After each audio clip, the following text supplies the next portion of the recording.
folen de buye utesi zero soro unoche odugu nu anye dugula manu halage mami nuyendo ninge ni kafiriye anye watige dugu ga halagelewe ega tumata zi mami ni nabiyullahi Musa go ga kamali yushabu nunuma nete wuli fangase baji filaga funyuroma rume unga baji ni farisa unga baji korean vanve awamudia wala ngateme ba sanyira chama chibenade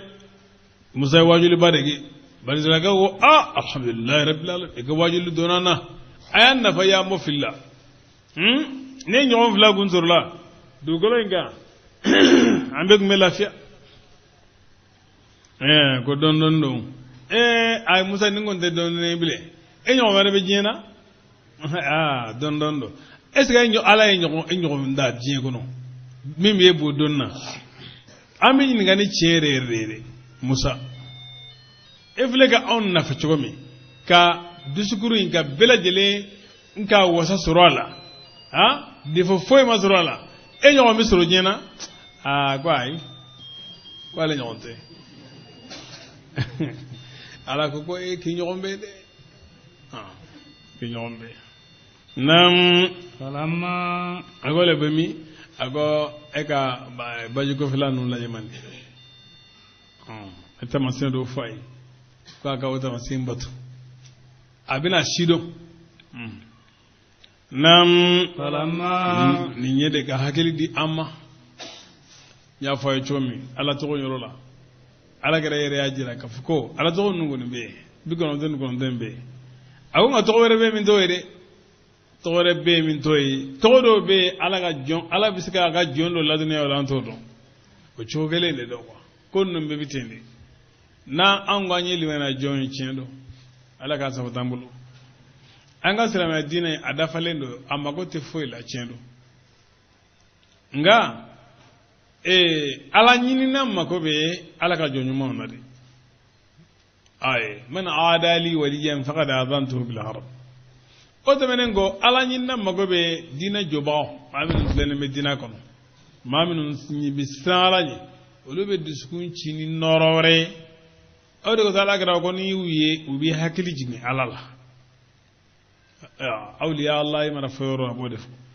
o korde ko ala kere mando magode wali jula ibe wali yula wali minye ala ka ma kerengernenye nu o yala ala ka mo surunye ka vo mando magoto la ko dina dafalen ba molo otede ay amako bala amtinya okoere wala antinya koere awo mais kavo dina dafara ono to nyoko sira law dina do de dina tsega dafa ko to nam walamma tumami ni ho vila sera wa Musa kirade nabi mando chendo ngaw benata amago be jidilila de amago be jidilila كرامات بدان رواتبي عصر قدس لم يقرأ الله القادد المامد دولة مقدمة أيوة nga ma kigun ani manyuma oba doko mo were banyi jino sigira nam tumami nam balawa ni Musa na atama nyon tera majma bainima baji fila ni nyon je ka funyoroma nasiyahu tahuma nina nuka jige go takhara sabilahu jige ya ga siramina fil bahri bajila saraban woye nina jige go jege su de kuma bulo ka dumuni de kuma jege nga baro hayat nyina maji bone jege ga ugele nga sali da uji bone jege ga jige sinanga nyanama robe kasinga awa sirata ay sirata ka ji ala ji bali ji ga boli ka notunu ko comme fize mana tama iba ya ala abiyo mi temisanfe annobi mesa kene jalan kan nam ولما tumami جاوزا nuflat temina yoroko volenga قال Musa go لفتاه ka kama lemma آتنا غداءنا iganga daragadama لقد لقينا نصبا abata nye sengembe nyonya من سفرنا kaminanga tamala هذا nintamai قال ako أرأيت ikane kibaruya إن wala iyayewa id tumami أوينا na nyanyire kafu إلى صخرة kadoro faraima فإني ne نسيت nyina الهدى na jige go وما أنساني fo emane nyina ko إلا شيطان fo shaytana أن أذكره hakili ga jigala واتخذ سبيله jige ya ga siramina في البحر bajila عجبا kabagoye قال Musa go ذلك jige an dayani jige na ما o de fenye كنا ne an kera نبغي namba nyini فارتد قصصا fardadda ufila sagina على آثارهما ufila noga قصصا batulila وجد عبدا ufila jon soro من عبادنا kamina nga jonna آتيناه jon nyumando we jon soro kamina nga jonna den gala we min fo atola ko khidro ote basi barawna kibarewla nam آتيناه anya son رحمة hinela من عندنا kabanyoro وعلمناه anya la dunya من لدنا kabanyoro علما. donina قال موسى caman ko ni hinai ko wali juyado ke alaka wali wiya o de hinai ko hinai te kirai nam قال موسى asra adalembe akasali goloka kabir fani birala nunu nana ako assalamu alaikum ako annabi alaikum salam ako yara salamu yanno ako alaikum salam keradi ako ne musa de ako mbi dongoy ban sala ko musa ako mu yise kuma da wuro nyonche nam ako jonde ya fe ko ne ban sala ko na bi mai قال الذي أدرك بي ako ma minye ela dunia masa minye ne rofiye o de ya fe ودلك علي ثم قال nam لقد كان لك في بني إسرائيل ako abati nam شغل في بني إسرائيل ako degungumbe ela ban sala kawla iga baraka cha قال موسى إن ربي أرسلني إليك musa kwama ko ne madenci kanaima لأتبعك وأتعلم منك ko nga tugi ko ka doni nyini ife من عبادنا الإله المسلمين Allahu akbar ni nabi ma de kirab aga fasana ga jamana ma bilajini hala bina kalange min mulutanno aga fasana mais ata bali sanfe ma o ka doni mina duguma mola o de ko son majigi doni nyinna makobe majigi la ko sebe nam قال موسى Musa go له ama هل أتبعك yala ne ga tugi gowa على أن nunun shardi kanga تعلمني ikanne la duniya مما kamini donina علمت nu ye ere la duniya ula مرشدا kanana قال parce que ale ere la duniya la de awa doni nam قال ako إنك e musa لن تستطيع e tise معي kafara ne ka صبرا sabali koro وكيف ka sabali ne ka kokoro ite sola de waliju olu tɛ mɔgɔ wele de ayi mɔgɔ de bɛ u ka kibaruya mɛn ka taa u nɔfɛ n'o tɛ mɔgɔ wele olu ka taa sira o de ye ni ser'u ma fana u tɛ sin ka i bisimila ten de u b'u ka charte kan de fɔ i ye bɛ tun ko ni condition min ye u b'o de fɔ n'i yɛrɛ ko k'i sɔnna a banna u b'i bisimila n'i ma sɔn i bɛ taa awɔ i naani ye n'i taali a bɛɛ ye kelen olu bolo voilà olu ka parce que ɲɛ bɛ sama-samali ka n ka jama ka caya awa k'a fɔ a bɛɛ ka laɲini tɛ ko ala batuba ka caya de ayi caman yɛrɛ b'a fɛ de jahanamaden ka caya silamɛw ka capa cɛ la u bɛ dɔw ka kuma cogo n'u ka ninkun kɔfilɛ cogo la quoi nka ala jɔn ɲumanw olu ka laɲini ye min ye taa i bɛ se ka se ala ma ka sɔrɔ ne tɛ nka n'i ko i bɛ tugu ne kɔ ne ka charte ka gɛlɛn voilà naam cogo jumɛn de la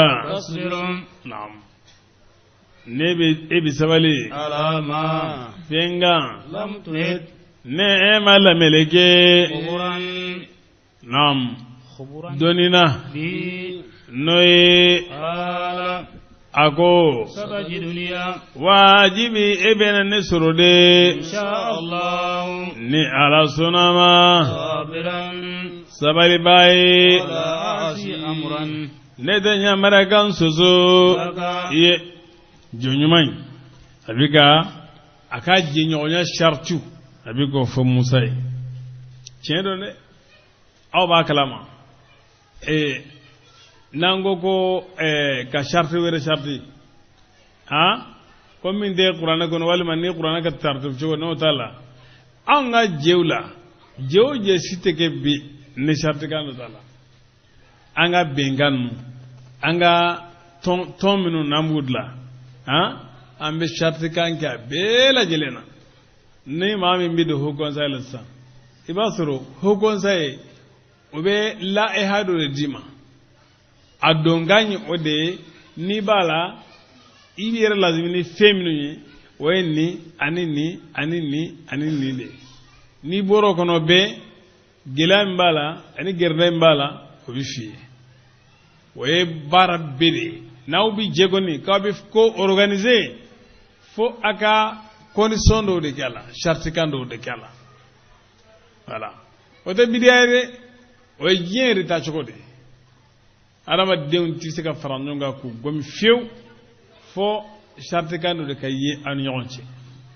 an ka jɛ sariti nin de ni nin danyana dɔrɔn o kuma jigi tɛ ne la an bɛ fara voilà maa si kana fɔ a bɛ mɔgɔ lagosi ko bari ko a bɛ jɛ de kɔnɔ ko sariti dɔ bɛ yen awa non na k'ale kanu an kanu kɛ ni e t'o fɛ o jɛ in fɛ dɔrɔn to yen mais k'a fɔ i bɛ saritikan in kɔni lagosi bi bɛnkan bɛɛ lajɛlen saritikan b'a bɛɛ la a y'a jira a la ko e ka taabolo tɛ ne ka taabolo ye ne ka dɔnni taara kɛsu min kɔnɔ tayɔrɔ min ani ka dɔnni taara tayɔrɔ min o tɛ kelen ye i bɛna taabolo dɔ ye ne la e tɛ se ka mun ye o kɔrɔ an ye a waliju dɔw kibaruya min ala ka maa ɲuman dɔw bɛ yen ni kalanden min nɔrɔl'o la k'a bɛ tugu o kɔ pour u kana temps perdre a tigi bolo o bɛ se ka ko dɔ kɛ min bɛ kalanden fara o la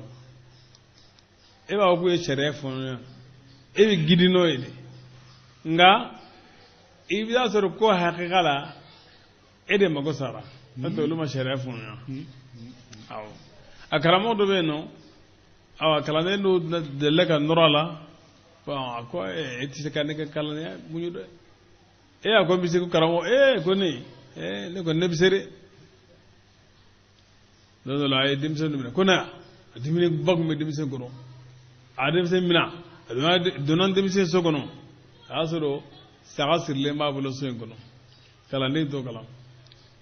a ko denmisɛn gɛrɛ ko kalanden ka denmisɛn minɛ ka na kalanden ye denmisɛn minɛ ka na a donna denmisɛn ye so kɔnɔ ka taa saga kantigɛ saga in joli donna ale ka bolo ni muru ni tolokiw la a sera ka bɔ ka na jɔ ko kalanden ma ko n ye mɔgɔ faga ko n y'a kantigɛ ko kana fɔ maa ye dɛ karamɔgɔ ma ni maa ti jɛ maa faga la dɛ maa faga kɔni ayi n ye n da to yen a taara kumanan wele a taara ka taa faamaw ye karamɔgɔ kama faamaw nana sɔrɔ denmisɛn sigilen bɛ karamɔgɔkɛ kɔrɔ saga kan sigilen don ko ala kɛra de a ko yɛrɛ mun a ko nin taara fɔ ko fɛn dɔ kɛra de yan nɔ ko aw ye t'o taamasiyɛn la yan k'i b'a sɔrɔ a ma faamu kalanden yɛrɛ ɲana jɔ a y'a kunbiri ka boli ka taa ani karamɔgɔ cɛ tiɲɛna o cogo la a ɲɔgɔn wɛrɛ kɛra dɔ fana ye ɲina a ɲina minɛ k'a bila filen kɔnɔ ka lɛfɛ tigɛ a da la a ko e ko i bɛ se ka gundo mara kɔn ko e bɛ se ka kalifa mara kɔn a ko bɔn taa ni nin filen ye ka taa di n kɔrɔkɛ ma a bɛ yen yɔrɔ a ye filen sigi a kunna sele sira cɛmancɛ la a ko nin filen yɛrɛ ka fɛgɛ cogo min ta ko mun bɛ nin na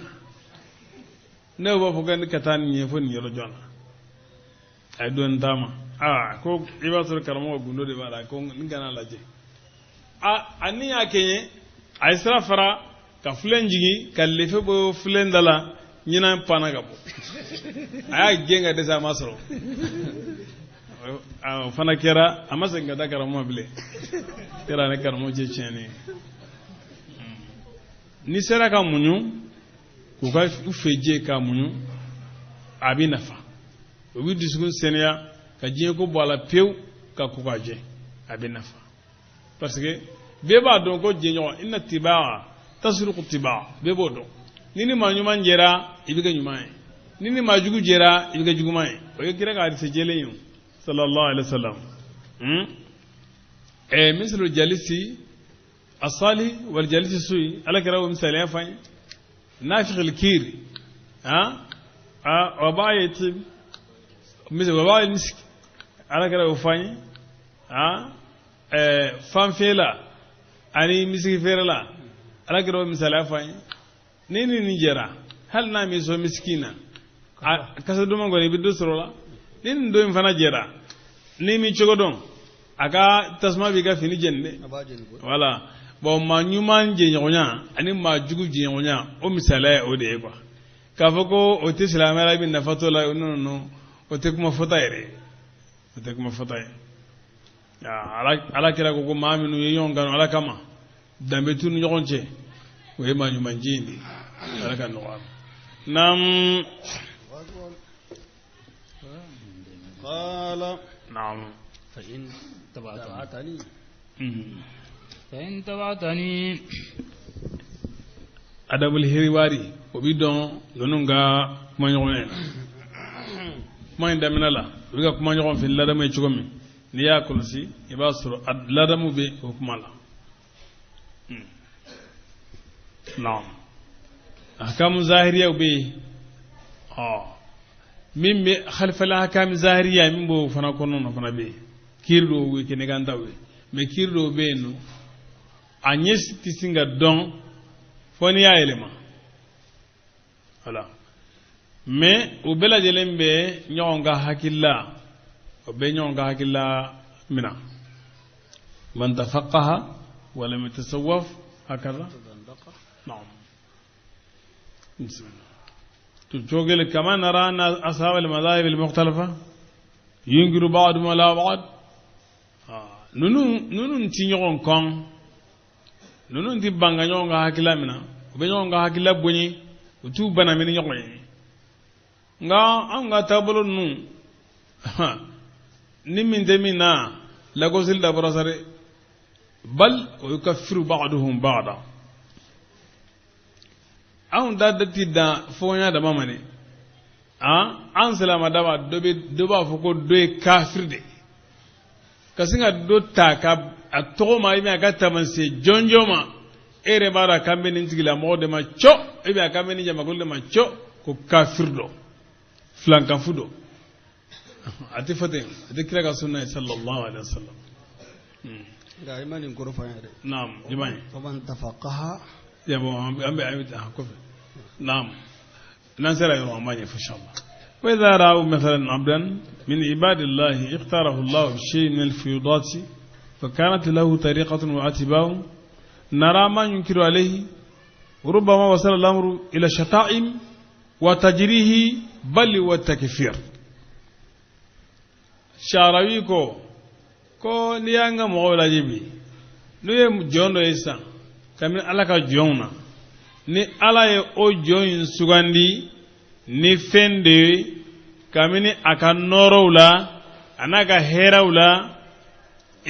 ni tasira do kera o joyin bolo ni maaw sɔrɔla ka tugu jɔn kɔ an bɛ nakaribagaw ye jɔn kan tuma dɔ la u b'a nakari k'a lagosi k'a lebu a dɔw la yɛrɛ ko bɛ se fo o b'a nɛni ko bɛ se ka degere ma fo o bɛ hali a joli bɔnni daga o b'a bɔla fɛn ka valeri bɔ a bɔla fɛn na a dɔw la yɛrɛ o bɛ a tajiru ka bɔ danaya kɔnɔ bal wa takfir tuma dɔ la an bɛ dogo kafiri yɛrɛ e ka nin lajɛ musa ye ala ka kira de ye ala ka nabi ɲuman de dɔn khidru ye ala ka waliju de ye mais o bɛna taa musa ma kadara a b'a nakari o a ma lagosi ala ma min faamu a ka ko la a y'a jaabi ni ladamu de ye ne ma nin faamu قد خدركو مانا جونيوماينكو وكيف تصبر على ما لم تحط به خبرة مظهر من مظاهر أدب المعلم مع المتعلم وكيف تصبر على ما لم تحط به خبرة أكو موسى إجودو دي غسيتي لدي باري إيه شرطي إيه بسبب فينكا شكو جوماين دي لا نيما لا ملكيني أوي دوننا do bukanto yanno ko awa musa ka sharia ko dafalen gunde ko mana ku kira ka sharia ko dafalen do jeni ya fe ko musa yire jole nyana ko ka sharia dafalente ala kira fatulen ko samba keleni kemnani ko ka sharia dafalen do aka sharia dafalen do sharia dafale jumai sharia dafalen do kamin sharia damina la fukata du golo melekele ba mais est ce que dafalen me bela jelen bolo wa to lombo yoro do law sharia dafalen me bela jelen bolo tolon bo yoro de la daw na dafalen daw ba bela jelen bolo amma ko be fendo de la min ba da fam ko nyode no te kokorati korle non de do musa mako be ni na choko mi an fana mako bala hal sini o chokele de la nga atina na sharia kura ko ni ame minga abode je anyi ay fo o de ko mujaddid aywa mujaddid don gelaw ala mako bulawati bila jelena wati be fuka dugolo meleke amma ko bulawati be ako ninye ladamwe haisu ihtara marayahu khidru alay musa ka hakilla bunya waqta masalahu al-uzra in i'tarada alayhi ay ladurani ni musa tumami ni musa bana minaka فلكل منهما مذهب الخاص نعم ولا يحتج بمذهب على مذهب آخر نعم أقول ستجدني إن شاء الله فلك ينير الله أقول أنا قابل لشروطك نيك شرط منا موسى كان شرط منا نو إذا أكاد طريقة شرط أقول لك موسى بورا كشريعة كنوني أي طريقة عن الشريعة وتنيو إن شاء الله وتنيو إن شاء الله طريقة عدم مذهب وري كمنا فقه مذهب نو أي كمنا قال أيها المعلم فتمعنا فلن أجادلك ولن أعارضك في الشيء نعم إن شاء الله بسم الله قال جونيمانغو فإن تبعتني نتورانيغو لا تسألني هذا تأكيد من الخير المستقبل وبيان لطريقة التي يجب اتباعه في مصاحبة ninye ka kuma geleya ka bo Khidir yoro kana Musa ma ani ka bangali ke aye a siratege mi ni o batuli bi wajibiya ale ka jenyogonya la tariqatu ale ka jenyogonya la ikanga do siratege mi fe ale ka jenyogonya la abi ko defay o jumay nyiningali baliya ni yeminge kana nyiningala ya fam wala abiga akala doni minani ladam dila ani sabali akan ani korton danyani kafika fembela jilin don kamini kola adana anga tariqati soma aliko de jirala nam bismillah ni tugurane go ikana ne nyiningade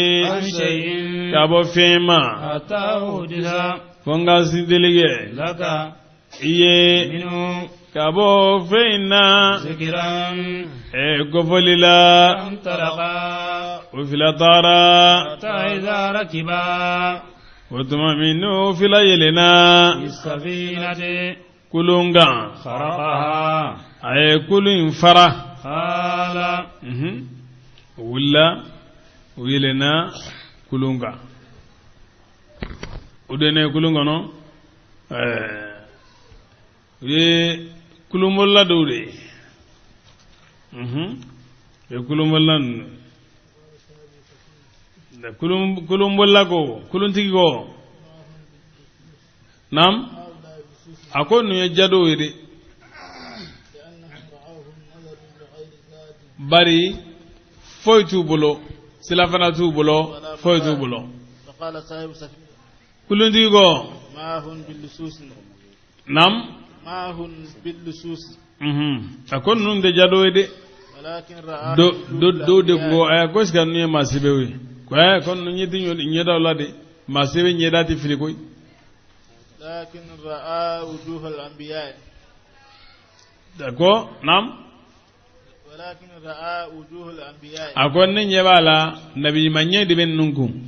وعن أبي بن كعب nam وعن أبي بن كعب aminana ubay ibn galla النبي صلى الله عليه وسلم kabala kalam sallam مرت بهم سفينة ako uyelana kulunga فكلموا أهلها uya dungo kuma nyonya يحملوه kulundo temenanu uya dungo kuma nyonya أن ku doni فعرفوا uye khidru don le tamansin uyu doni nga o masara minawla o donne kulunga no khidru ko bismillah ay aka jeleta ko pali o be kulu mi yere kono goni a jeleta o kulu ne kama mawo sigile ma kono jika wulilenko wali mungera fato do ay fato dire no tini barango nti famde ikulume jika ni jele wa no fe o goni moga sigo goro ka gelene awo o parce que no ka jele nyere minala folo be miri mi yere la e hagili bana de yo abiku kono go kodo de bila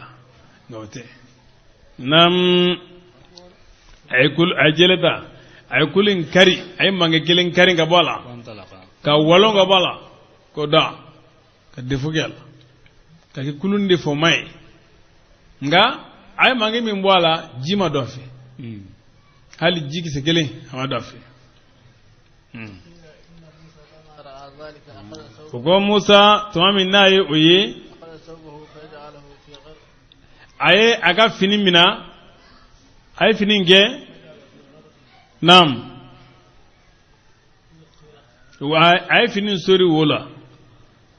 aw wo mimbe akwa ay fini sorola nam qala Musa go akhraqtaha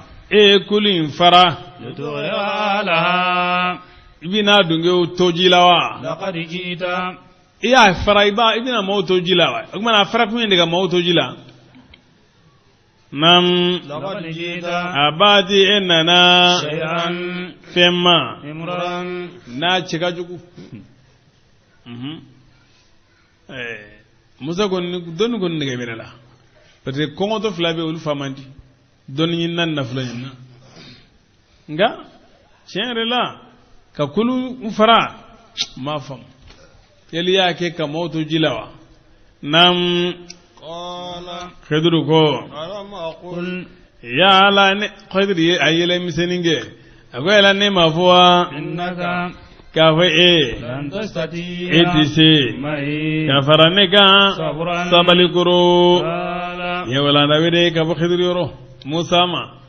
akonne ema inye dala ne ka kuma kira ci ne min fiye ateni ga jewa ne ya fiye ngiti sika mu ne ko efule nyega bana men nenye andum bena ladu sirla an nyogon janga tariqa la kafo etene nyininga foila fone de ka onyefi tariqa sharti kiraw de ode ladu kambe ne ne iche mona ene inga nam qala muzago la tuakhidhni igana mina koy bima ni fenye nasitu ni nyinana wala turhiqni kanan garaba min amri kamininga gola usran geleyala antalaqa ya famade nyina de kanan mena ni nyinae ni mo nyina nyinango ne nyinande kanake karamo minga kuka gele ni nyina na ti yafa na ti parle no kano gede khadra ko bastala rumtala ngata nam فانطلقا ufilatara حتى إذا لقيا غلاما fotuma minu filaye kamalen do be nyonya kamalen chenya ani kamalen to bi ka dulonge nyomve chikanyu be adafale do ama balgo ya folo فقتله khidru tar jonyuma indara kato fa قال atara minana tege ka budem se nu nyonche ka ngolo mina ka kantromi ka ngolo bogoti ka bukana ka fa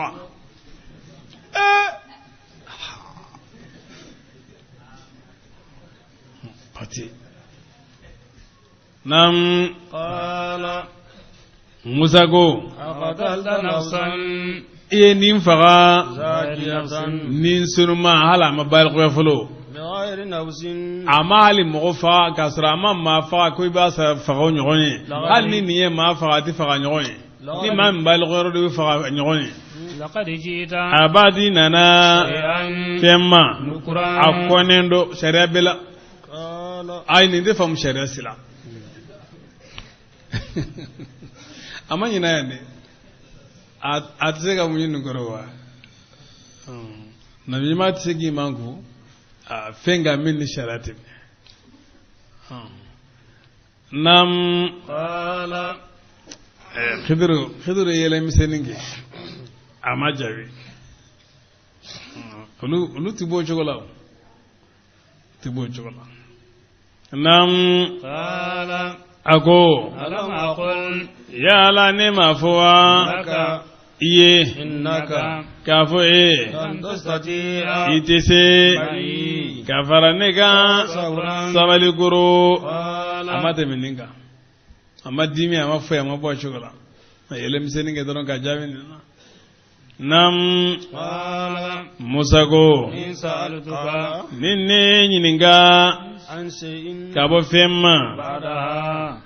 ni temenen ale temenengo فلا تصاحبني kana anje nyonya قد بلغت abati sera من لدني kabo nero عذرا la durai فانطلقا ha lakira ko alaka hine musala ko alaka hine musala ko na ku munyina ko angu me chamando angu me chamando ya alakira ya jira ko amma ko kumba adonna ko nam فانطلقا وفلطارا حتى إذا أتيا أهل قرية فاطمامي نونا دغو دنگيوما استطعما أهلها ويو دنگيو دمنيني فأبى دغلا مو بنا يطيفهما وكو دنان فنا ووجد جدارا ye fawajada jidar yuko soro فيها duguinna يريد ko en bala yini أن يقض kabi فأقامه kala yini de ko ma kuma majazide nam فأقامه khadru yako injo قال musago لو شئت na kunyeja لاتخذت أجرا ikombi singa saramina علي kogo njolika قال khadru ko هذا فراق bayni ni ne che farale وبينك ane eche سأنبئك nega tariqa kallahidu emase asikoro aw layru minum dona nyonche ne afienge dise nega tariqa ngagele an farala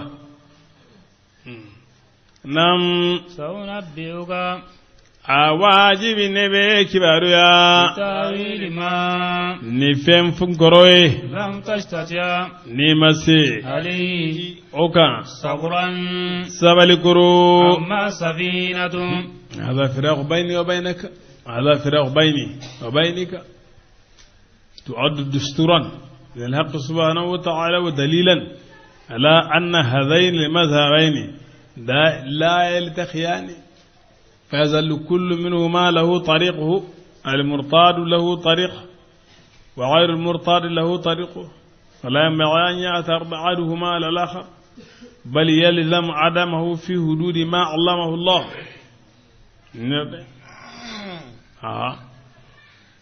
beni gasra ni ma min famu ibotoy min famu bido la bana nam gonne bina kibaru ya ni fen koroye ni masiga munyo koro أما سفينة akonti to ende ikata kasro sikabi ni nyingal nu jab ma fiye ko fe jonyumay a commencera avec kodon banga Musa ye kamne nimpara nuna kele no gonna nam ni i jenyo na ayi jalangi idun hamene mbe ka kanuga ibe kuma nyefaye a commencera ba nyefa إن هذا من أدب الصحبة فلا يجوز بعد المصاحبة أن نفترق على الخلاف nama ben amma ga fara fongo nyonya kan nami fara ame fara nyon kanu de kan ko nye fo nyon bal yamba an naftariqa ala wifaqin wardan an bi fara ben ani jende kan نعم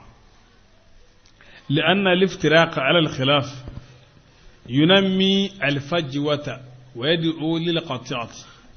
ما أوفر لا دنيا كان نفونا كان نوفر لا دنيا نفونا دكان إكادو كفوكو وبين تيجي وبين تيجي نعم أما سفينة أما وكانت كلون جرا لمساكين فانداندو دي يعملون كلو ببارجي في البار باجلا فنتو كناني كلون دي فأردت كلون يوتاي ميالوي nga kulun awa lukumbe mana fantan no bana bato bula lure tisega barake minu ngafsan doni lukumbe ga kulun boli nam فأردت ne ya lanyini أن أعيبها nga lebu ga defo gyala وكان bari lebu linye juguman da made wadda ko so khidru yo dami ka tura erema amma dami ka talam nam ملك masake do kera وراءهم ukofe يأخذ كل سفينة ube romi no borange uta romi ukumunye enno kambo de maku kofe ube kulum bela jelemina قصبا ne kulun nyuma bela jele obo mina ja binganna ko wa kalama ni kelebe jamana kono ha ni bol fe nyuma mbi bolo min gay kelge dayna ni de fatala uba mina ka tana kelge dala adola nu ya mina da soroble ngani de fubala nun nana jola doro betimaka olu ka teli défaut minali ma quoi u bɛ ɲumanw de mina o ɲɔgɔn dɔ de tun bɛ yen voilà a y'a kanu ninnu ka kulun ka to u bolo o kosɔn a ye défaut k'o la masakɛ minnu o kɛlen k'a ye défaut b'a la y'a to yen naam وأما الغلام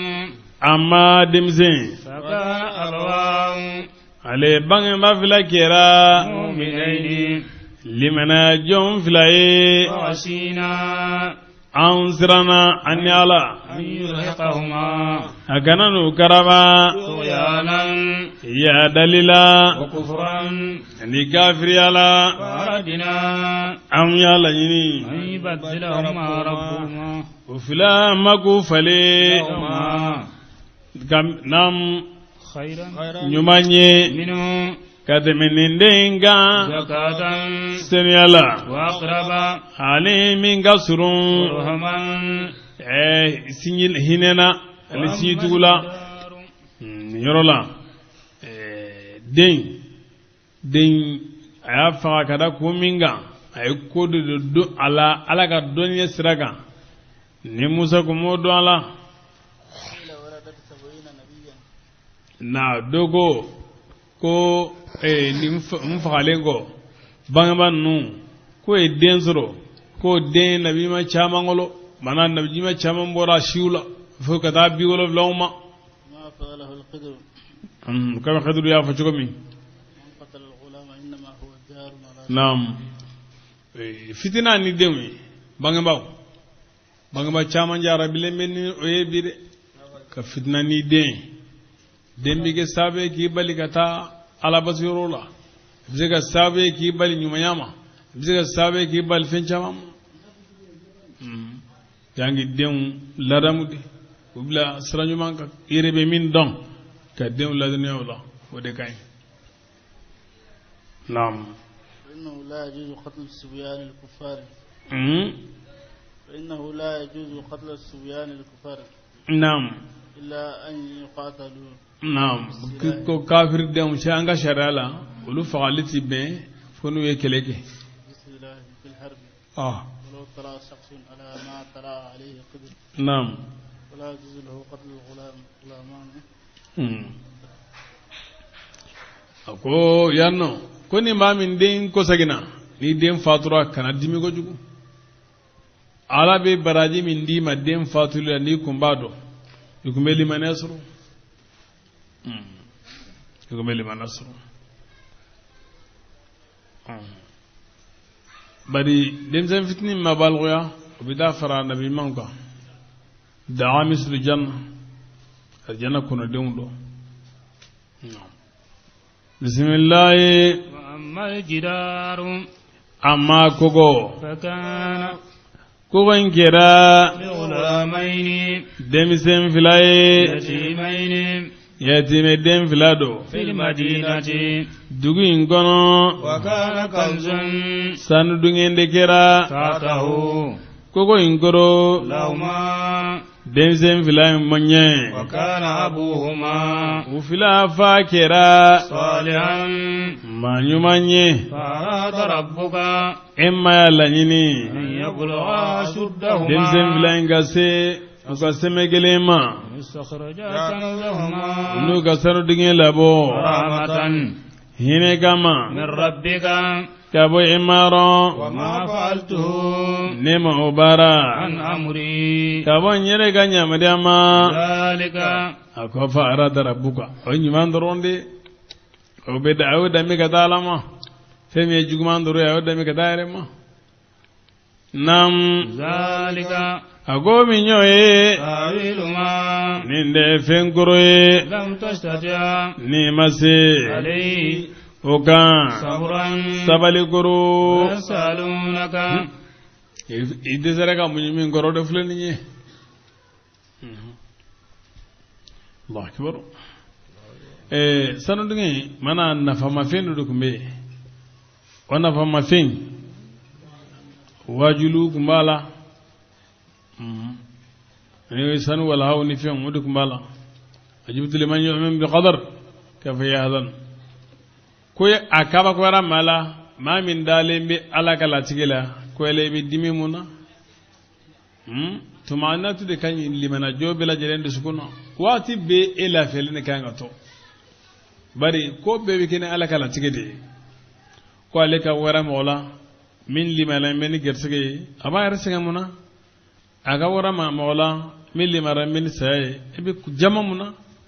e ka wara mola min limara min kolosi ibe munyina muna aka wara mola min be jien don ani jien ga ile mali e bitla ki baski ta jien mamuna la ilaha illa allah muhammadur rasulullah naam ana allah la ilaha illa ana wahdi la sharika li khalaqtu al-khayra wash-sharr wa tuba liman khalaqtu al-khayr wa ajratu la yadi herawe mayeni ne herada ka hera bola tigi bolo bonebe moye ni oda ko juguye ka ko jugu bola tigi bolo nam yasalunaka maula minu be nyininga anzil qarnayn ka bo bien fla dunge mandulu qarnayn ma qul mo todo nam qul igafuma atilu zikran mina kibaru kala alaykum auga minu kamin zul qarnayna inna an makanna anye basgilige lahu zul qarnayni ye fil ardi dugu kolola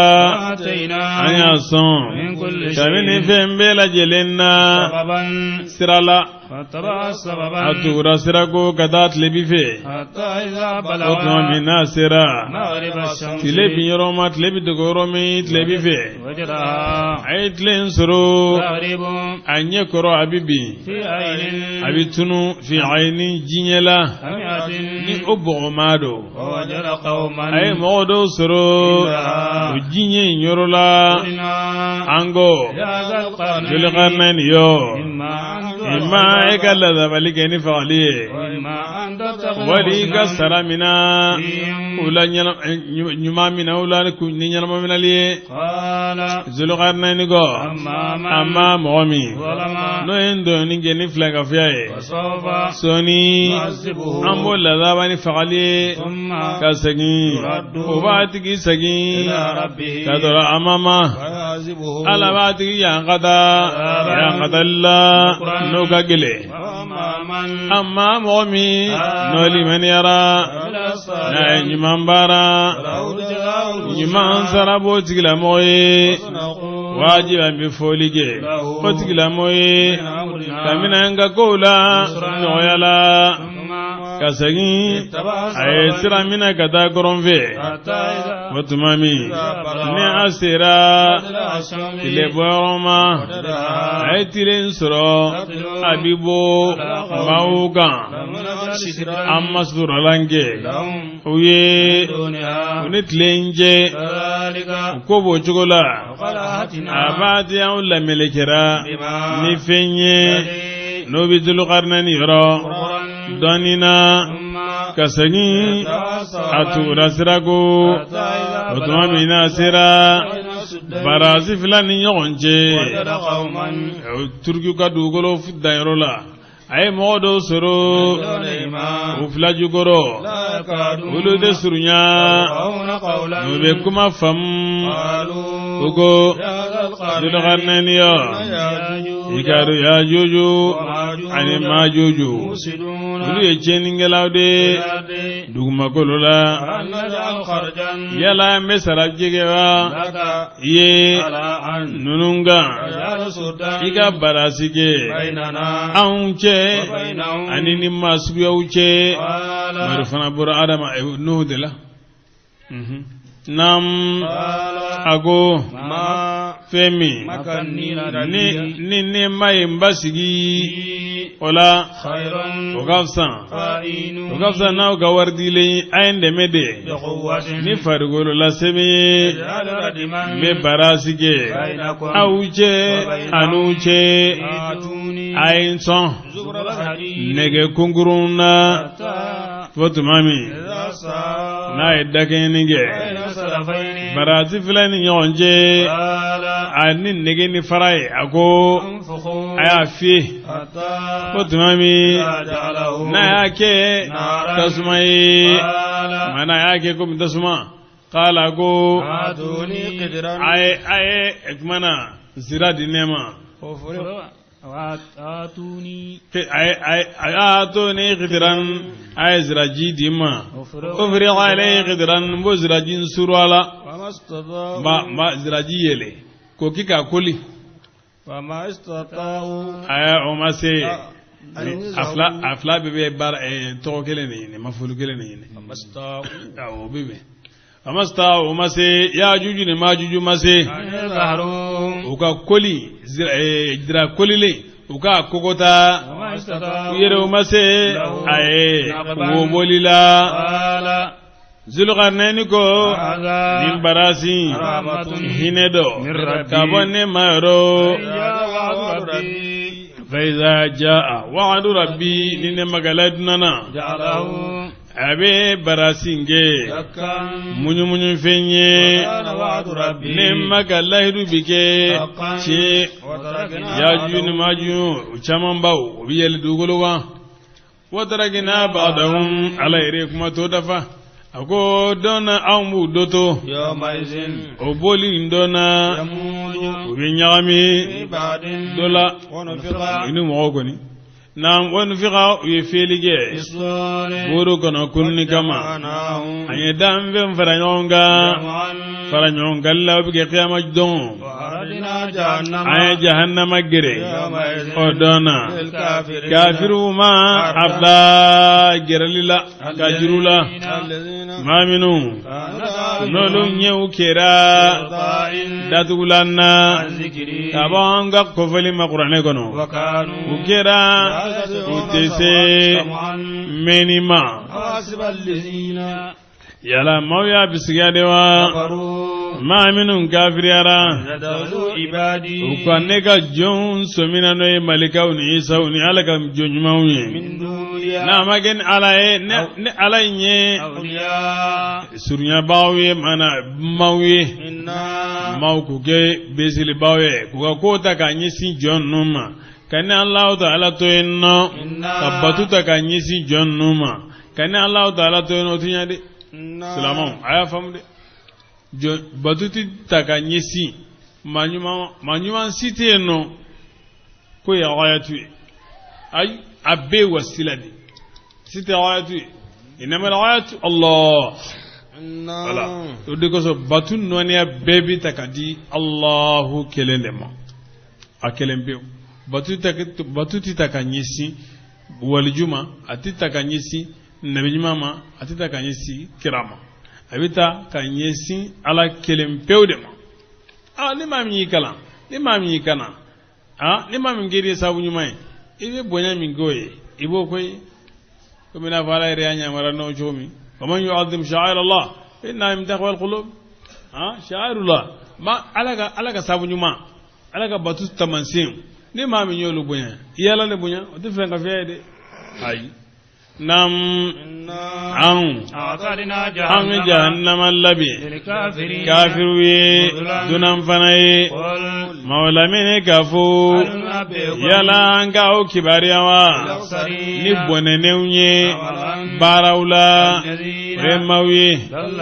uga baaraw tiɲɛna ɲɛnamaya la n'o kuntala ka suru olu b'a bisigiya k'a fɔ olu u bɛ ɲanin kɛ baara la olu de mɔgɔw ye n'u kafiriyara ni u ma kɛ ayaw ye ani ala ka bɛnɲɔgɔnya o dalen tɛ kunnu na u ka baaraw bɛnna an de balanse jɔ olu ye tɛma jɔ don na puwati bolo ago gonyi usara wa jahannama ye ni fen tabu ye do kafiriyara we ne ga aya usomina aninga kirawu yele bonnaye ما منهم نالوا لمن يرى صالحات يمبارا الجنات فردوس كارجنا سوكرا وتقل موي دونان فناي خالدين دوم بعد وي أكوننا قيل ملي نيني كباما قل أفو لو كان البحر نباجي كونكرا مدادا دبي كلمات ربي نمك كلمة وي لنفد البحر باجي كمبا قول أن دم فدا كلمات ربي يعني نمك كلمة سبنين غبا ولو جئنا هل نانغوننا نباجي نيوناي مردا جدلا أنه يدفر دبك قل ولا لا إله إلا الله فوق كلمة براجي أن يفهم hali nye baji mana ke dabaye ka kalamu belaje lenge awa yiri belaje lenge kalamu ye ati se asime gaba ne ala mina ile akaza qur'ana ayo manam ni famem mbala ndoni mbala o bana bo chokelengala nam afu إنما أنا ne manin fide kuma awiro nyona be waidi kana ne ma ka fo auga batufe we batufende no ekelenye mami no tilamo kera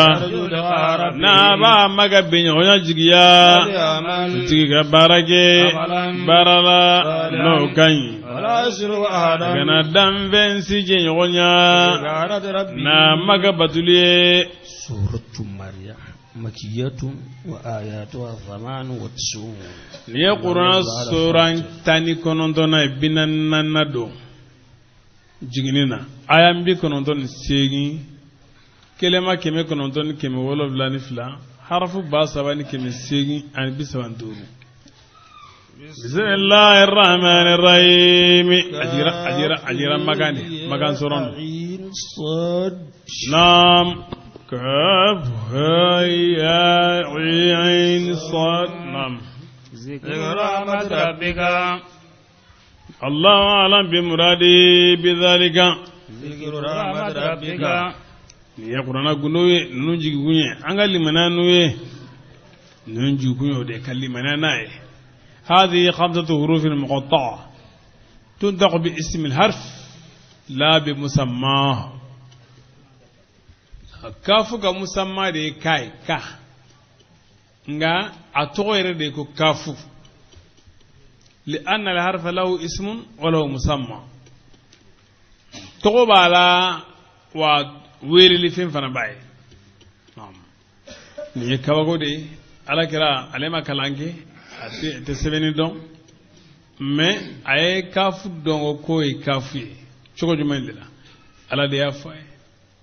nam ذكر رحمة ربك imma ga hine ko sumali عبده aga jumma زكريا zakariya zikiru fulaniye mana chaman de baye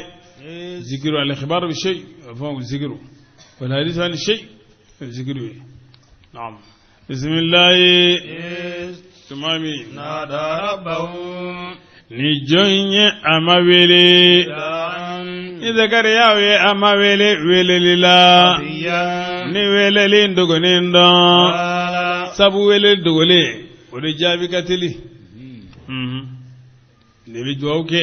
aga sori be mindo o ya halala de ikija ka halala do ikele ikijija ka ewa inyesi alama kana do ke ni tigeliye o e fly ikijija fana embe do oke aga soro isinalendo onanyo ono kumnya fayengo abe fusuguro matanyo mo inshallah sinamba ambanye fabi nam qala zakariya ko rabbi ya ne ma inni ne zakariya wi ana lazim kolonye bela jere la fura inni kaminela wasal ar-rasul ne kungolo yere menena shayban siye salaamakum ngobena da ne make rabbi ne ega weleliye kunangoye kanjigi bugande rabbi ne ma saqiyan ne kunangoye inni ne ega dogon ne sifatul mawaliya zirana almawaliya fasula mogonye min wara'i ngofe wa kanat imraati dinaga par nyebe ko na jogoma ta jogoma ne muso dun kɛra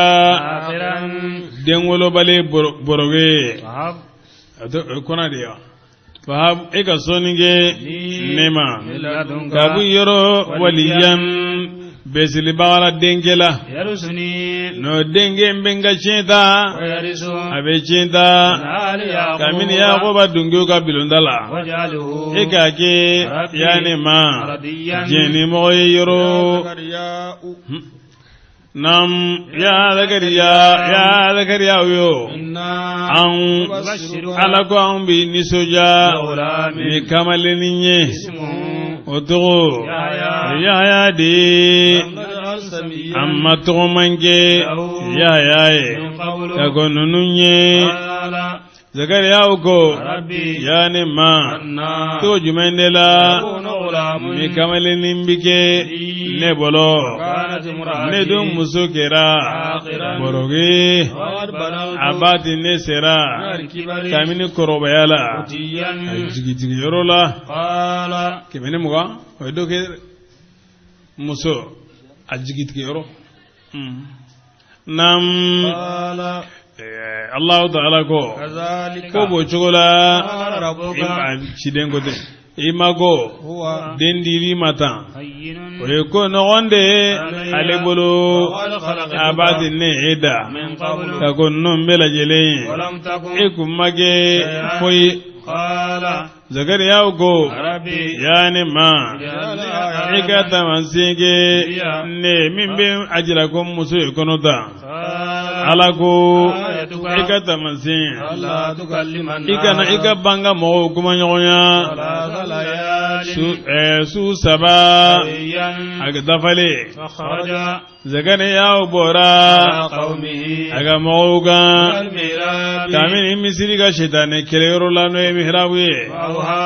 a sɔrɔ bi ka kɔnɔ a bi ka dayɛlɛli kɔnɔ a ka sali n'u ye u bɛ misiri dayɛlɛli kɔnɔ a ka sali n'u ye kɔni naam a ye wahayi di a ye kɔrɔli kɛ kaduruma a ko de a ye sali sɔgɔmadan la ani wuladanin na Yahaya yo e ka kitabu mina n'o ye Tawureta ni sɛbɛ an ye Yahaya sɔn kiiri dɔnni na a denmisɛnnama dɔnni a ti ɲɛ diɲɛ ko de akhi lan tanala al-ilma illa bi sittatin sa'umbika anha mukhbiran bi bayani زكاء وحرص واجتهاد وبلغة نصيحة أستاذ وطول الزمان نعم وحنانا عليك ننا هنلا من لدنا موكا هني كبانيرو وزكاة علي سنيالا جاكا جيري لنا وكان عليك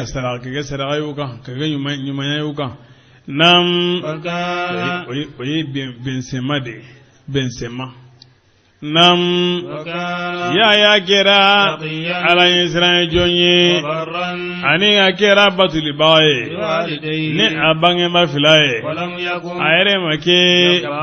kanna gelenye kudali baaya mai kisibe ya kan domi nuya wolo ani domi na bisa ani domi nubina kunu anyarama ega Maryama kofo Qur'anila tumami nai mabo kabo adungeula kayorota koroyan fanye ay suturala ansomina anaka mouje anyani zenumanchi kana ama ajora anye adamadenye ne odafale no yazura irronjo ani mauja biga kungolo digi wala nam biga ko kamin haydala qaladi dako ne biga tangani kami hine masai kaboyema ne kera ala gran jonye Jibril ko innama ne rasul rabbi ne maka ciden de yala sanna dendi laki ima zakiyan ni osuna lendo walade Maryama ko anna yala jogo jumende la yakuna gulamun ni densen bike nye walam yamsasni basharun alamaden dum mamagane la walam aku nere make bagiyan bagiyan ka jenagilay qala li ya hawade yala sa ana dendima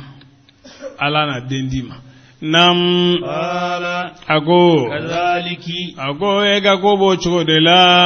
rabbuki imago huwa dendili ko ga no ala bolo wal naj'alahu ana mina denge ayatan tamanse linnas mawiya ngaseka wa rahmatan ani hinaye kabanyoro kana den dali kira amran koye no kiri fenye amalatuhu mana aden doni anta waladi ay mabo idenye yorola no ka jamola ajal makhad tiya nati ilajil nakhlati katan damare nguruma qalat aku ya laitani ya ne nataragoye halin gungasa tako ningonye halin gungake fenye no eto fenye halin gunga magana lakodo fanadaha ya wele min datiha kamina ya jukur lala jibril kando agwe kana dimi ya rabbuki abadi emai dalike tataki ejukoro ko dena uzi ekala mala malike ilayki katima bijrinna min damare ngungurue saqad abi bimbi alayki eka rutaban damare kene niyan ni amonindo eka dumunige washrabi igami وقري iga sumaya ayna nye kinyi suma فإما ترين emana yelige من البصر abe kamini adama deuna أحدا ma kelenna قولي iga fo tigila mogoma إني ne نذرت صوما ne sunda fale إراما hine masai لا أكلم اليوم ne de adama den kuma nyonya اليوم bidoina أعتدي maryama nana به ni isaye قومها aga mogoma عمله abala ka doni قالوا uko يا مريم maryama yo ترجيجي abati nana شيئا femma قليلا na cika jugude يا أختها ya har na balamuso ni manyuma dem ni manyuma imbalamuso ما كان أبوك e fama ke امرأ سوء ma jugu yede kamalen bayde وما كانت e أمك bama ke بغيا sungurum bayde فأشارت manyuma de isengene de ne ni ko jugu dron ibi yere lebu fa sharati maryam ama ko jugu ke maryam e koralige إليه kadoro deima قالوا uko كيف choju maindela نكلم من nambe ma kuma nyonya كان no sorola المهدي bamunan kono سبيا demiseninye قال dengo إني abiga simmi simla kaga jasiri bama awolo don ni ma ya gilsi bi bole yore nye falo ago inni ne عبد الله ne alaka jondo de آتاني الكتاب ala ye kitabu di nema o linjili mbi abina dima وجعلني ayenneke nabi manye وجعلني ayenke مباركا barika fenye أينما yoro كنت ninkera yenno mbi mau nafa أوصاني ayen nyamariya ni saliye والزكاة ani jagaye ما دمت kandu malento nyanamaye برا ayenke batulibaye بوالدتي nimbangimba musoye ولم يجعلني amanneke جبارا kanna gelenye kunangoye والسلام kisi be bɔ ala yɔrɔ ne kan يوم don min n'u ye ŋɔlɔ ويوم ani don min ni n bi sa ويوم ani don min n'u bɛna n kunu ɲɛnama ye ذلك ala ko o عيسى o de ye isa ye mariama den قول الحق tiɲɛ kuma de filɛ nin y'i koro الذي o min n'u bi ka siga ala ما كان amman kan لله ala ye أن يتخذ a ka so minali kɛ من ولد den na saniya bɛ ala ye إذا قضى ni أمرا ala ye ko min kiri فإنما يقول ala b'a fɔ de له o ma i kɛ a bɛ kɛ وأن الله Allahu ta'ala ale de ye ne ma ye ani aw ma a y'a kelen bato a ko ni صراط nin ye siratigi de ye ni a tilennen don jamakolo fɔra ɲɔgɔn ko بينهم o ni ɲɔgɔn cɛ ويل bɔnɛ bɛ للذين maaw ye كفروا minnu kafiriyara مسار يوم kabini don ka kɛnɛ na عظيم n'o ye dɔnba ye أسمع fɛnba de ye mɛnni kɛ بهم n'u ye وأبصر fɛnba de ye yeli kɛ يوم dɔn min يأتوننا n'o bɛna malahara لكن nga الظالمون dɔnnikɛlaw اليوم bi dɔ in na diɲɛ na ضلال olu bɛ fili la n'o bangalen don وأنذرهم e k'o bagabagali يوم الحسرة nimisa kelen dɔ ɲɛ إذ tuma min قضي u الأمر ye kow kiiri ni lazaba ye وهم k'a sɔrɔ olu diɲɛna غفلة u bɛ ɲinan de la k'a sɔrɔ olu لا u يؤمنون tɛ hali manaya إنا anw tigitigi نرث الأرض anw de bɛ dugukolo tiɲɛ ta ومن ani danfɛn bɛɛ lajɛlen عليها n'o bɛ dugukolo in kan وإلينا u يرجعون b'o segin ka na an ma واذكر i إبراهيم ka Ibrahima k'o fo kitabu la إنه i k'a dɔn Ibrahima in ale kɛra صديقا tiɲɛfɔlaba ye نبيا nabi man ye إذ tuma min قال ni Ibrahima ko لأبيه a fa ma يا أبت ya n fa لما mun de kosɔn تعبد ما n'i bɛ fɛn batu لا يسمع min ti mɛnni ولا kɛ يبصر n'a ti yeli kɛ ولا يغني n'a شيئا tɛ foyi nafa ka bɔ i ma يا أبت ya n fa إني ne أرجعني ما a ba tɛ fɛn nana ne ma kabini dɔɔnin na n'o mana i ma tugun ko b'i kana siratigɛ kan n'o tilennen don ya n fa i kana sɛtanɛ batuko ye i k'a dɔn ko sɛtana ale kɛra kotalibaga ye hinɛ masa ye ya n fa ne n bɛ siran lalaba kana na i magali ɲɔgɔn ya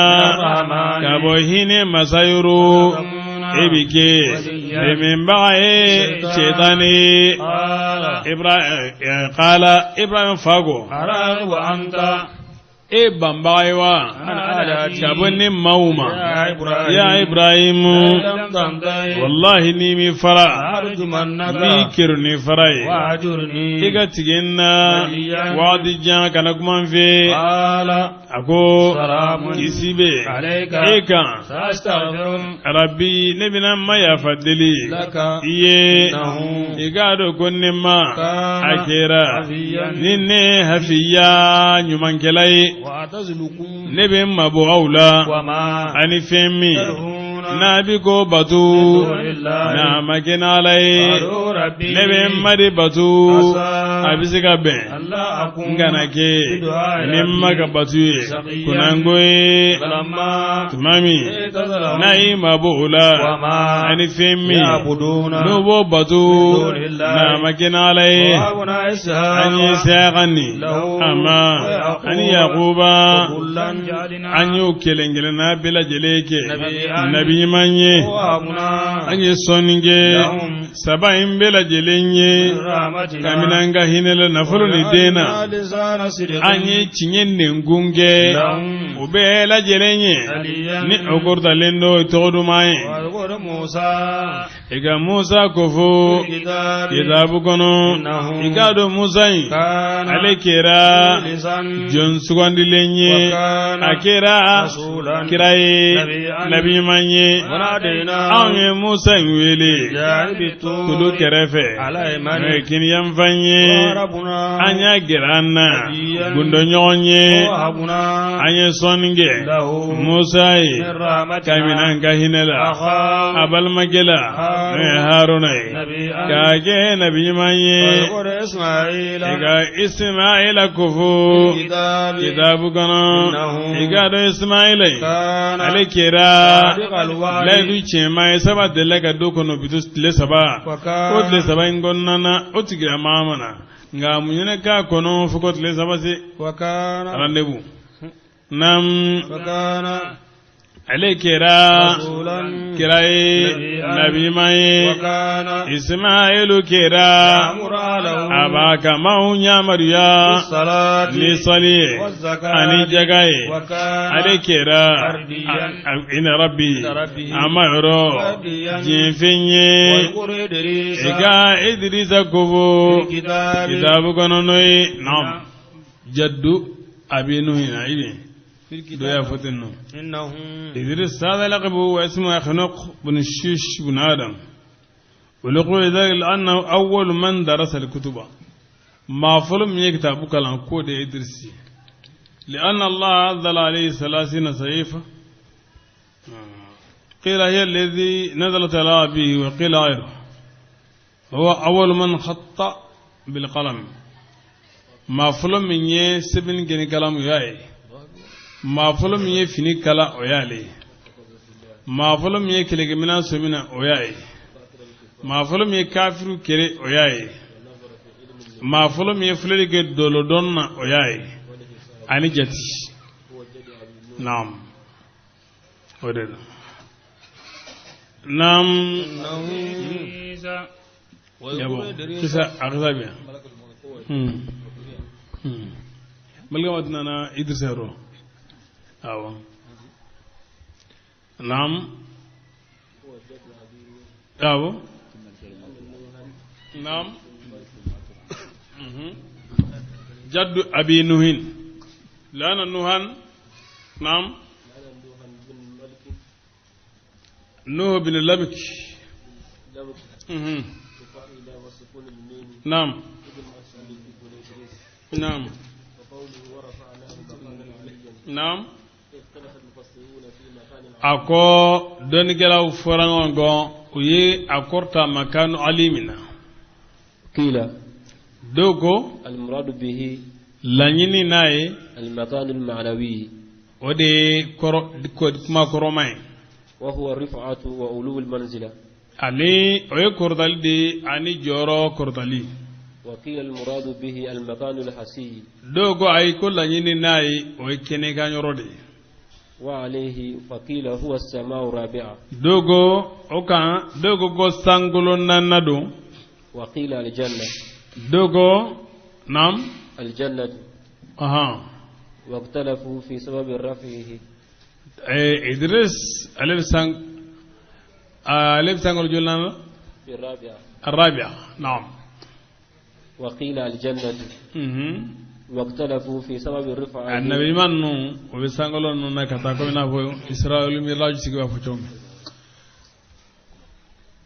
ادم ابي فلولا عيسى انيا يا وبفلانا لا ايوا يوسف سبنا ادريس نانا نعم نعم واختلفوا في سبب رفعه وينيون فونغونا اكا كورتالي سابولا فقيل إنه كان يرفع لإدريس كل يوم من العبادة مثل ما يرفع لجميع أهل الأرض في زمانه ko gumbe kordali ke idrisa e dongo do kamini batula fin nyona la nubo korta du kolo dunge bela jeli فأجب منه الملائكة malika kabako yara ala udela واشتاق إليه ملك الموت malika al mauti onana kana boy wa washtaqa ilayhi akana ragatulama فاستعذن ربه في زيارته ay jiyenyini ajuralla فأذن له ajenai فأتاه في صورة بني آدم ananama fi surati بني آدم adama dengo saurala وكان إدريس يصوم دهرا akwa idris kera nam يصوم دهرا na kumbe boati besun فلما كان وقت إفطاره aka suntige wadi sele دعاه إلى الطعام aya wele ko kana ka dumlige فأبى أن يأكل معه banna aka dumlige ka fraka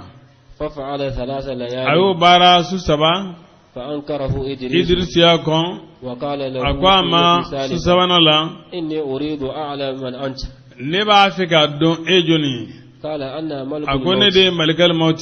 استأذنت ربي ne majnyelini أن أصبحك kombe ejinya فقال إدريس Idris ko لي ne إليك ka حاجة cibila قال ما هي akwai jumai قال تقبض akwai الروح bin nimina فأوفى الله إليه alai wahida ma أن أقبض kuka الروح nimina فقبضها ayamina وردها إليه aya في sagama ساعة watin gelengono فقال له malgal mauti ko ما الفائدة nafa في jumai سؤال debe قبض الروح eka ni nyinni na kuka nimina أزوق الموت ako akunye yala sanna saya nene وغمته ana dimi فأكون أشد mbike استعدادا nga gele labena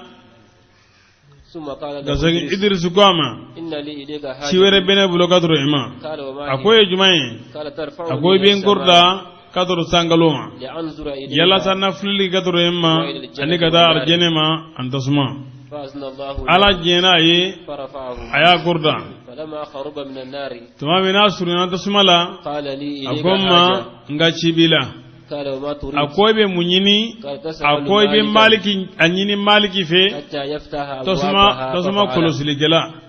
aka tasma dawelenye ayo bara فقال له akwama كما أريدني komi نارا ye tasma jirana cogomi ayin dusu be can arjana fana jirana فزعب به إلى atarana الجنة ye kado arjana ma فاستفتح ay dayele nyini فافتح kuwe dawele أبوابها فأدخله aya الجنة lado arjani ثم قال له الملك kasege الموت malikal mati kwama اخرج لنا الأولى إلى ibo مفرقة yala sanga seginga doron isabati roma فجعلك بشجرة adlona ni jirdo ye وقال ako ما أخرج ndebo منها kamena la ime dogo ko ay laidu dafa ko asine ga samara senfla bo asena kabo ko anga da ni nyana nga samara ko goy ito mbenga samara ta mbedo kata nga samara nofi ko asolaga do kata ga samara nofi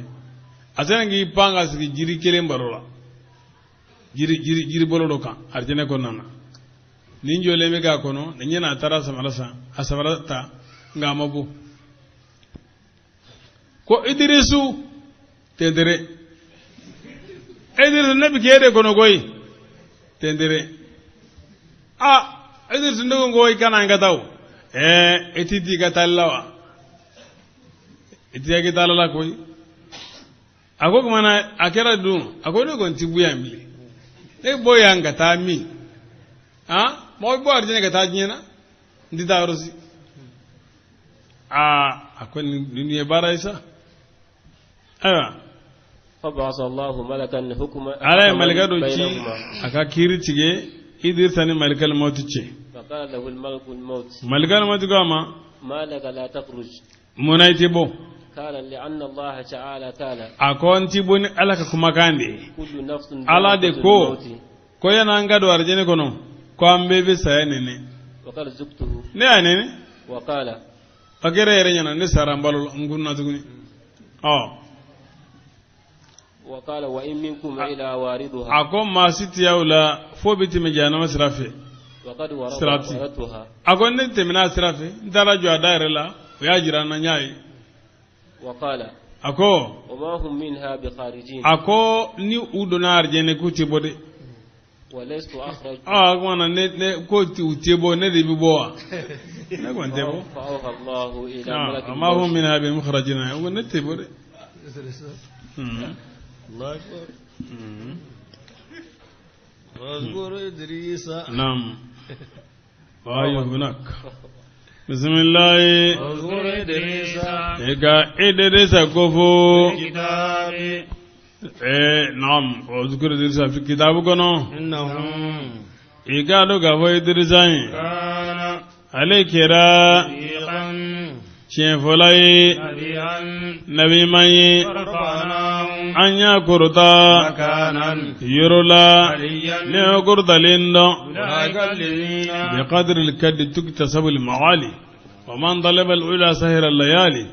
أتبقى لي إذا سمة لم ليلا يغوز البار من طلب العالي ني با فيك أبو يسرع بجسري بيدو بي باسر كسبيه ما بي ولي يسر عليك ولي يحيى باسر لكسبي كسوي باراي نعم أكون ما كفل دي موي أنعم الله نالا نعم لجي عليهم فتقل موغا النبيين kamini nabi maula ذرية kamini adama bogolona وممن ani kamini maula عملنا nanyolu doni نوح kafaranuga ومن ذرية ani إبراهيم kamini ibrahima bogolona ani وإسرائيل israila bogolona وممن ani kamini maula هدينا nanyolu kanda anyu sugandi تتلى آيات hine الرحمن masaka ayaw kala عليهم ukan خروا ubebbi سجدا jidi bimbawe ani kasibawe قال خلف ko jamagulu fora من بعدهم u temeningo أضاعوا الصلاة ye sali labla واتبعوا ye الشهوات nidongo batu soni يلقون bolu fili ayu folongonona إلا من janama kono fo mami تاب no tubira وآمن na limanera وعمل na صالحا ye ɲuman baara فأولئك o tigilamaw يدخلون olu bira الجنة arjinina ولا o tun tonyo foyila جنات عدن sigili ke arjana sowdo التي ko arjana mi وعد الرحمن hine عباده masaya ka jon lahidu ala ni بالغيب dogo ye إنه i ka do k'a fɔ konye كان وعده ale ka lahidu kɛra آتيا na fɛn ye لا يسمعون لغوا na baga ye u tɛ kumalangolon mɛn فيها ala إلا ko سلاما foli bila kan ka bɔ malikaw yɔrɔ ولا u مرزقهم gɛrisɛgɛ b'u ye arjana in kɔnɔna sɔgɔmadala ani wuladani na تلك الجنة o de ye arjana ye arjana min نورث من n'an bɛ maa tiɲɛ di mɔgɔ ma من عبادنا kabini an ka jɔnw na كان n'o tigilama kɛra شقيا maa alansira ye jɔn ye وما نتنزل na kɛ e bɛ kana taqiyan de alansira ye jɔn ye وما نتنزل anw tɛ jigin malikaw ko olu tɛ jigin إلا بأمر ko ne ye ربك ma ka yamaruya ye له ما fɛn bɛ alahu taala ye بين أيدينا min bɛ an ɲɛkɔrɔla la ani fɛn min خلفنا n'o b'an kɔfɛ وما ani fɛn min بين ذلك n'o b'olu ni ɲɔgɔn cɛ وما كان ربك e ma ma kɛ minɛnba ye wahiya kɔrɔli la رب السماوات sankolo dabama de ala ye ani dugumakolo ani fɛn min a bɛ san ni dugu cɛ e ka kelen bato e ka muɲu a ka bato koro yali i bɛ tɔgɔman dɔ wa ala la يقول الإنسان o kumana adamaden b'a fɔ هذا ما مت yala ni ne sara ko sɔɔni u bɛna ne labɔ ɲɛnama أولا يقول yala الإنسان adamaden tɛ kosuma de wa k'a fɔ hakili tɛ jigin k'a fɔ anw an خلقناه y'a da من قول ka ko ninnu ye ولم يكن k'a sɔrɔ ale kun ma kɛ شيئا foyi ye وربك nka lanima ye لنصرنهم walahi an b'u fara ɲɔgɔn kan وسيأتينا ani sɛtanɛw ثم ka segin لنهدرنهم an b'u hadari kɛnɛ kan حول جهنم jahannama kɛrɛfɛ مشيا ɲɔngiribaaw ye ثم a ko ka segin لنزلن naam ثم fawar bigin ka lanima ye awɔ naam لنصرنهم an b'u fara ɲɔgɔn kan u ni sɛtanɛw ثم ka segin لنهدرنهم an b'u hadari حول جهنم jahannama kɛrɛfɛ مشيا ɲɔngiribaaw ye ثم ka segin لنزلن nam an bɛ samali kɛ من كل شيعة kabini sira kabini nam jamakulu bɛɛ lajɛlen na o jamakulu min أشد n'o de ka gɛlɛn الرحمن hinɛ masa kan عتيا yaadali la ani fariɲali la ka segin لنحن anw tigitigi أعلم anw de ye dɔnnikɛla ye بالذين ni mɔgɔw ye o tigilamɔgɔ أولى olu n'o de ka kan ni jahannama ye كليا dɔnni na منكم maa si tɛ aw la واردها o ye jahannama tɛmɛba tigɛba ye كان naam a donbaga i ka sira bɛ bɔ a kan wari don a kɔrɔ i ka sira bɛ bɔ a kan ni maa min b'a fɛ i ka sira tɛ tigɛ kiyama i bɛ taama sira tigɛ tilennen kan diɲɛ la yan nɔ a bɔ hamidu ghazali ko ten nɔ kana o kɛra على ربك e ma kan حتما wajibi ye n'o ye kiiri fɛn ye ثم kasagin ame mawkisi ma minu yere tanga flanka fiyama ame ndoni gela uto jahannama konnana nyongiri bawo ye kumbele nguruka no yanga purana ayaw kala leuka halakoni no obangaledo maubafo ma minu kafriara mauma no lole maniara jama fila jumaindo no de kai jiginyoro ye ani min kai sigidai agacha nanya la gilige to ko olunye kamini mantonna o mantonno ulude kai minaunye ani yego nyumanye mawlamine gafo mawmi no tigla magera lila hine masaga bamalige atigla mai bamalila ka sijandama kotuma minu efenye nugu babawla imma lazaba yelinyena wal maqama sanga wajibu bina don mami otigla ma no de ka jugu jore ani min lafulembe kelebolo ala be mawjidi maminun kanana kanaye tolen no lukan ulu de gafsan emaro barajiye ulu de kai segin yoro nyumaye yige wariya mola mamin kafirara nanga ayo asibun waili أقول خباب بن لراتما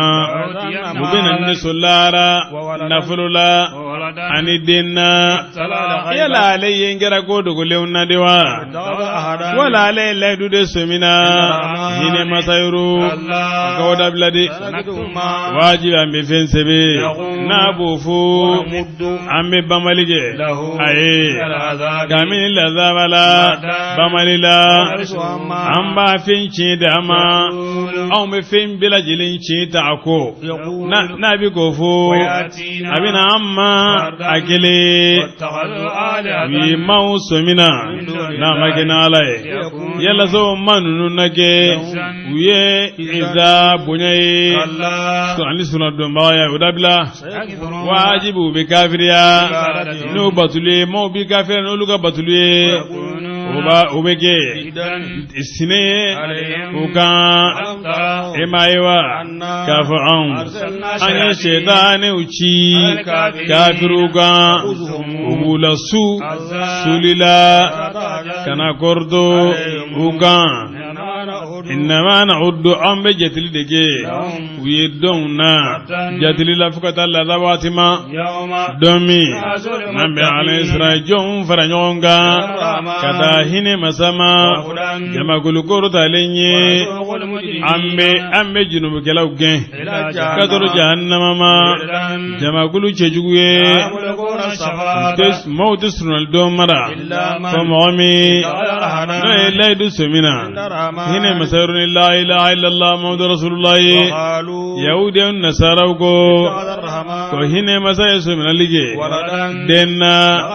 أباد أوننا فيما من جكا جودي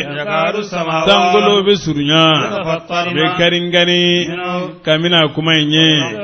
دوغلو بنينينغا بيري كلو بنينينغا بي أدا كارليلا كداكا نويدن ويلي هنا مساي أمانغا هنا مساي أكادين سومينا دام في بلا جلي وبسانغلولا أنمي مدوما غلولا أسيما كفوي فهنا مسانا بغادي جوني أبادا يوجتي ويودان دوكو جتي جتللا وبلا جلي بي على نباوي كيما جودنا وكلي ما منو نالو لمن يرى ويجمع مبارا أبادي هنا مسابنا كيلي على جوني ودا كانونا ودكو سماو بكوفي على كجوني ni ay ambu kanu ala irde yo kanu do andu suguna ala kote annama ya qur'anin noya ni ga kai yala sayna alayhi salatu ni soja ni qur'anai iga mau ba'ali ni qur'anai ne ma kana gelunye agacha nanya la gilige ka golunye min mantunna yala bisomi bikamino lula kamin ma gelin zila wal ma ibe bolo turu kame uye صدق الله العظيم رب الله رسول الكريم على ما قال ربنا وخالقنا ورزقنا مولانا الصائدين اتكاليرا سينا نافلا سوتان ولفلنا أركا انتا أركا الفاتحة سيكلي إنا أزلنا سيفلا قل والله آدم سيفلا baraji be atigla moye ma no liminara duglo ka ta adama ma fakata bila qiyama jolima o bela jelen duwawu baraji no be dama natlaba fo ya batinu ya batun sekem urge na ila urtamru nyirundi arkan tamen alamru tabane inna azalna tahillo